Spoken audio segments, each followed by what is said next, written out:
The books of Ezra and Nehemiah. In most modern Bibles, these books are separate, but that division happened long after it was written. It was originally a unified work written by a single author. The story is set after the Babylonians destroyed Jerusalem and its temple and took many of the people into exile.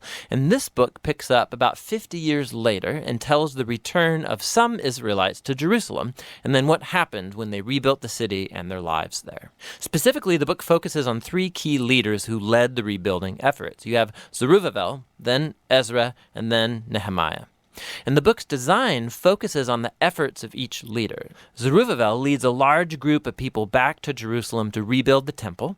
Then about 60 years later, Ezra arrives in Jerusalem to teach the Torah and rebuild the community. And then he's followed by Nehemiah, who leads the rebuilding of Jerusalem's walls. And these three stories are designed to be parallel. Each begins with the king of Persia, prompted by God to send the leader to Jerusalem, and he offers resources and support. And then each leader encounters opposition in their efforts, which they then overcome, but in a way that leads to a strange anticlimax in each of the three parts. Let's back up and see how it fits together. So the story begins with a decree from Cyrus, the king of Persia, and he's moved by God to allow the exiles to return to Jerusalem and rebuild the temple. And the author says this fulfills a promise made by the prophet Jeremiah that the exiles would one day return to Jerusalem. Now, this fulfillment should trigger our hopes in the many other prophetic promises that exile was not the end of the story. We have hope for a future messianic king from the line of David. We have hope for a rebuilt temple where God's presence will dwell with his people. Hope for God's kingdom to come over all the nations and bring his blessing, just like he promised to Abraham. And so it's with all these hopes in mind that we read on into the story of Zerubbabel. His name means planted in Babylon. He represents the generation born in Babylonian captivity, and he leads a wave of Israelites returning to Jerusalem. After they settle there, they rebuild the altar for offering sacrifices, and later the temple itself.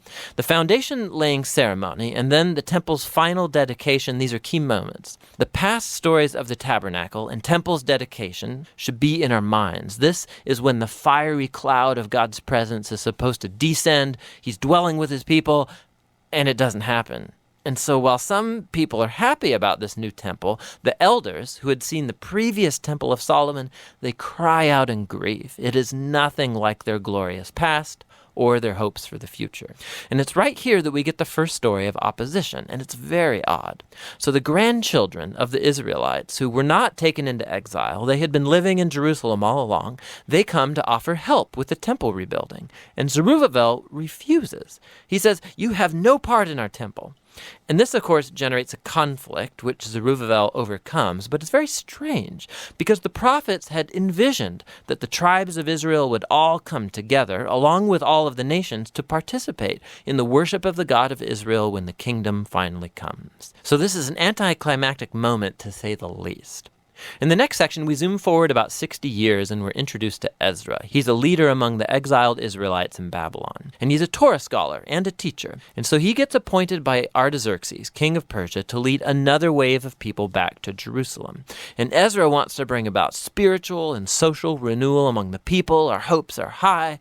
And again, we come to another anticlimactic moment in the story.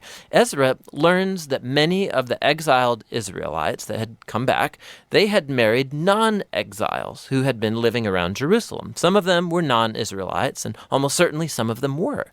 Ezra then appeals to the commands of the Torah, that Israel was supposed to be holy and separate from the ancient Canaanites.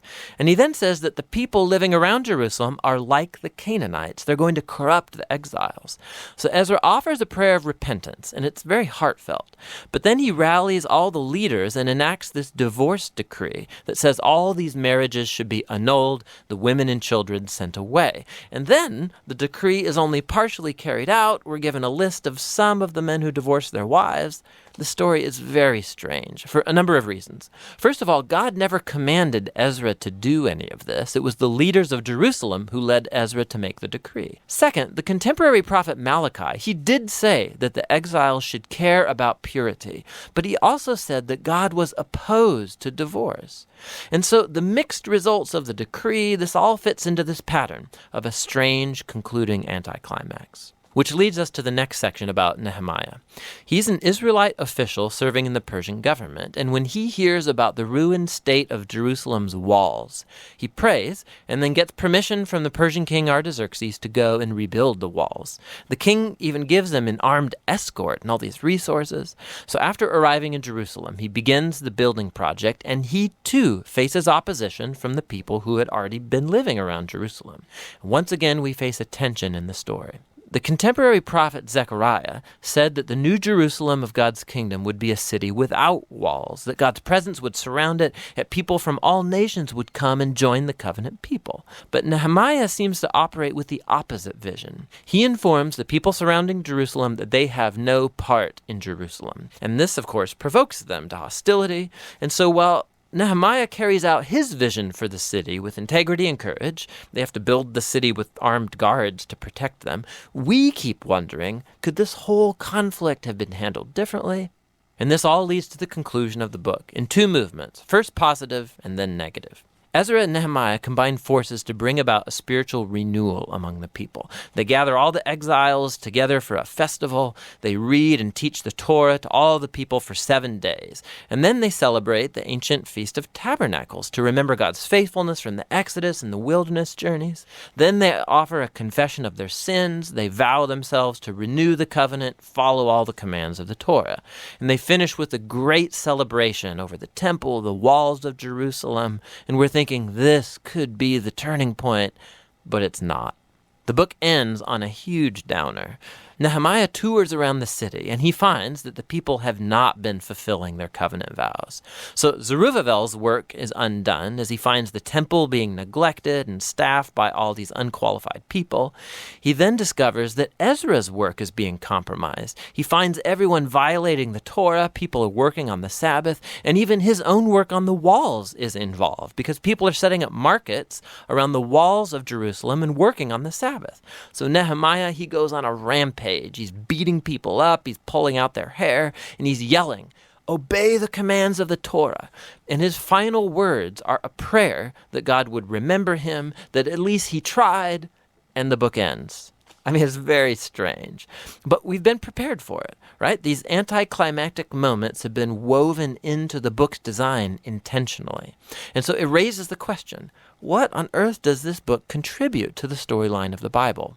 Well, remember, the book started by raising our hopes in the prophetic promises about the Messiah, the temple, the kingdom of God, and then none of it happens.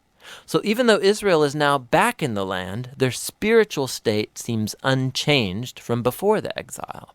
And while Ezra and Nehemiah, they do their best, but their political and social reforms among the people don't address the core issues of their heart. So what the book is pointing out is the same need highlighted by the prophets Jeremiah and Ezekiel. What God's people need is a holistic transformation of their hearts if they're ever going to love and obey their God. And so the book ends on a downer, yes, but it forces you to keep reading on into the wisdom and prophetic books to find out what is God going to do to fulfill his great covenant promises. But for now, that's the book of Ezra and Nehemiah. Did you get all of that? We're starting a new sermon series this morning, and I suspect for some of us that little long overview will have been helpful and informative, but I suspect for others of us, we're now feeling very, very confused and possibly a little bit overwhelmed. It was strange, it was too much information far too quickly, and just how on earth is an account of a man rebuilding the city walls of Jerusalem relevant to us today? So let me begin with a few things that will hopefully reassure you, and then I'm going to tell you about my TV watching habits. So a few preliminary comments to reassure you as we begin this series. Firstly, wondering what a Bible passage means and how it's relevant is a great question to be asking when we read the Bible. So if you're sitting there thinking, what was that about? You're in a really good place. Second, hopefully reassuring comment, is that one of the themes of Nehemiah is rebuilding. And as we continue in this recovery phase of the pandemic, I'm personally really excited to be thinking about this book together, the book of Nehemiah, and how God might use this sermon series to encourage us. So I hope you are too. That's second, hopefully slightly reassuring comment if you're feeling confused and overwhelmed. Thirdly, I thought I'd tell you what my 3 points are, and hopefully you'll find that they're not too complicated. So they are: seek God, don't be afraid to wait, and start where you are. All sounds very easy, although my experience is sometimes the things that are easy to say and understand are not quite so easy to do. So, as promised, TV watching habits. I like watching a variety of different things on TV, but I particularly enjoy reality TV. Programmes like The Great British Bake Off, Sewing Bee, The Apprentice, Hunted, Grand Assigned, DIY, SOS, currently watching Glow Up, that sort of thing. And one of the things I find particularly fascinating about watching reality TV is seeing how different people respond to challenges.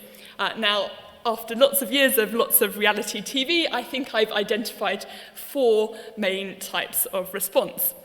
There's the head in the sand approach, ignoring the problem. There's the blending in with the crowd approach, get a lot of that on The Apprentice. Hopefully it will become someone else's problem. Then there's the really confident, I know what I'm doing approach. What's the problem? There's no problem. What are you on about? And then there's the rabbit in headlights panic kind of approach. Problem! So that's what years of reality TV has taught me about approaches to challenges. I wonder if any of them resonate with you. How do we respond to challenges? And the reason I ask this question is because that's really what these first 2 chapters of Nehemiah are about. First, responses to challenges. Nehemiah is a cupbearer to the king in the city of Susa, which is an important capital in the Persian Empire. And he receives news from his brother Hanani about the city of Jerusalem. And I guess this is a little bit like when we're living away from the place we call home. Perhaps we're living in another city or another country, and it's the difference between watching the TV or reading the newspaper to hear what's going on in a place, and between a family member or friend picking up the phone and telling us firsthand what's happening. We're often much more affected by the personal testimony of someone that we know and love. So some Israelites have returned to Jerusalem following the Babylonian exile, but around 60 years after returning, things are not going so well. That's verse 3 of chapter 1, if ye are following along. Those who survived the exile and are back in the province are in great trouble and disgrace. The wall of Jerusalem is broken down and its gates have been burned with fire. The community in Jerusalem is in a weak position. It's small in number and they're experiencing a lot of tensions. The state of the wars wasn't just a matter of pride, it was a matter of defence. Wars are not just for show, but for protection.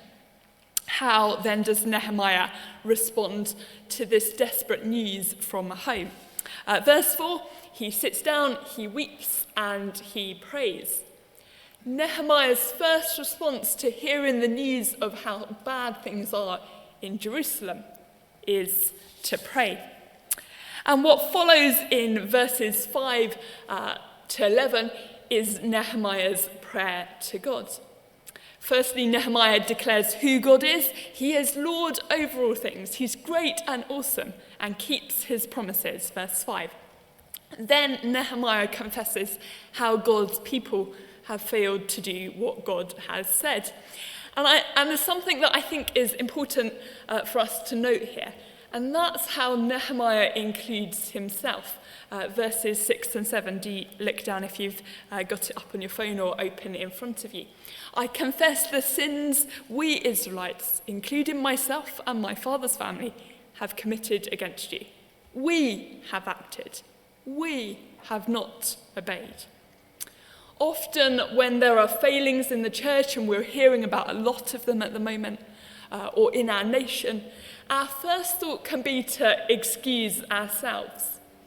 And yet, if we are part of the church or part of the nation, we have a responsibility. That's not to say that we as individuals are directly responsible when there are failings, not at all. But that when we are part of something, its failings affect us. It's not someone else's problem and not ours. It affects us. And so in the final part of his prayer, Nehemiah asks that whilst many of God's servants have not acted or behaved as God's servants, God would still hear the prayers of those like Nehemiah, like his brother Hanani, who do delight in revering God's name. That's verse 11. Nehemiah's first response is to seek God and to be honest about the situation. Let's notice that, to seek God and be honest about the situation, about who God is, a promise-keeping God, and about the failings of the Israelites. They weren't faithful to God. However, by the end of Nehemiah's prayer, there's this kind of shift. There's this sense that Nehemiah is praying not just for the situation in Jerusalem, but also for what his role might be. And my experience is that we can sometimes respond to challenges in one of two ways as Christians. We can pray fervently about a situation, but not consider that we might have a role to play. Or else we can rush to action, and we do pray, but we pray once we've decided what we're going to do. I don't know if you've ever done that. I know I have. Nehemiah gives us an alternative, which is the example of how we might hold praying and waiting alongside action, which brings me on to my second thought. Don't be afraid to wait. Whilst Nehemiah senses that God might be calling him to action, he doesn't act as immediately as we might expect. For someone who's really quite desperate, he's responding with weeping, fasting, prayer. And it's important to say at this point that there will be times when the call is just to pray and keep on praying. Nehemiah's example doesn't mean that we will always be called to be the answer to our prayers. But neither does it mean that it will never be the case, if that makes sense. So it doesn't mean it will always be the case, but it doesn't mean it will never be the case. So back to the example of Nehemiah, he prays and he senses that he has a role to play. And then he waits. At the beginning of chapter 1, it's the Jewish month of Kislev, and at the beginning of chapter 2, it's the Jewish month of Nisan. That's about 3 or 4 months. It's kind of like from November, December to March, April.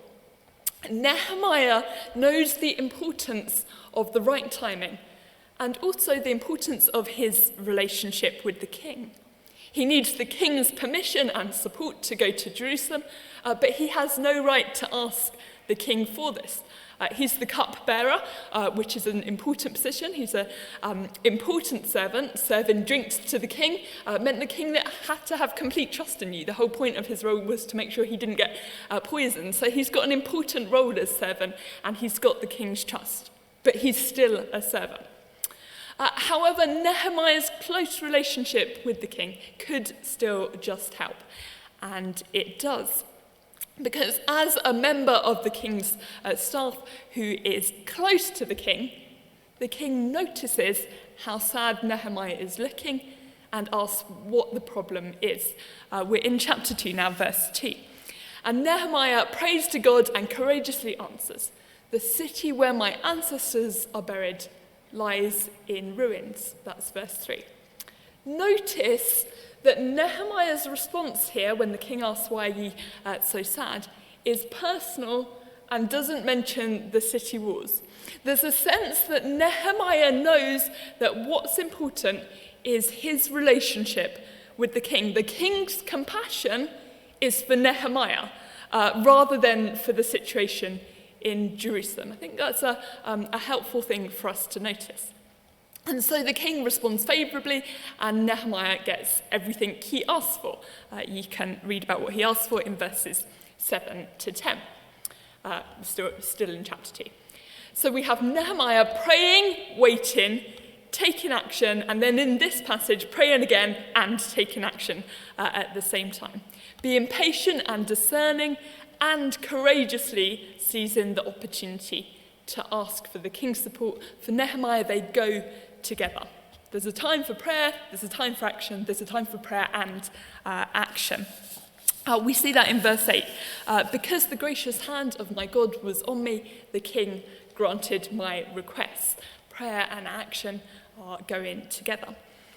And so that's my second thought for us, that there's a time for being patient and discerning and a time for action, and we shouldn't be afraid to wait.